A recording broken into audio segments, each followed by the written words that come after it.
जांजगीर चांपा जिला के शक्ति पुलिस के लापरवाही देखेला मिलत है। कोयला तस्करी के मुख्य आरोपी सुनील शुक्ला पुलिस के गिरफ्त तले फरार हो गए और साथ ही अवैध कारोबार में प्रयुक्त जेसीबी वाहन ला थाना के पहुंचे ले पहली रास्ता ले गायब हो गई। दरअसल जांजगीर चांपा जिला के शक्ति क्षेत्र के ग्राम मसनिया कला में पाछू कई बछर ले कोयला के अफरा तफरी में पुलिस कार्रवाई करत हुए लगभग 100 टन कोयला जब्त करीस। कोयला की कीमत करीब 4.25 लाख रुपया बताए जाते।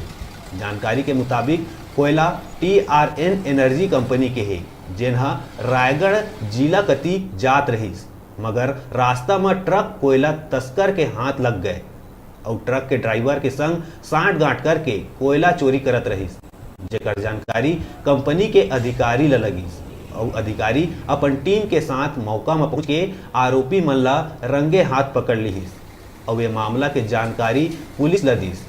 सूचना में पुलिस मौका में पहुंचिस और आरोपी सुनील शुक्ला ला ये मामला में प्रयुक्त जेसीबी ला कब्जा में लेके थाना के ओर रवाना करे गई, मगर आरोपी शुक्ला और जेसीबी दोनों रास्ता ले गायब हो गए।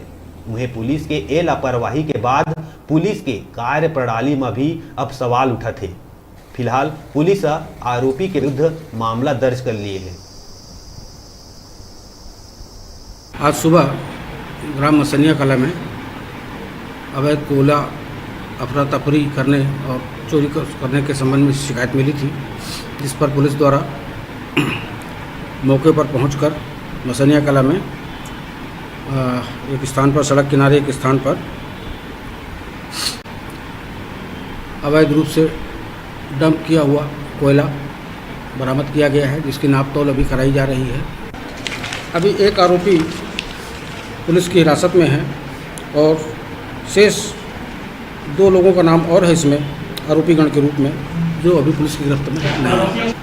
इसमें जिसे हिरासत में लिया गया है उसका नाम तिहारू राम है और वाहन चालक जिसके द्वारा कोयला परिवहन किया जा रहा था और अफरा तफरी में जिसने काम किया था वो फरार है और एक सुनील शुक्ला नामजद हुए हैं। कितनी गाड़ियाँ जब्त हुई सर? फिलहाल मौके पर से एक गाड़ी जब्त हुई है और कोयला परिवहन किया जा रहा है, उसका नापतोल जारी है।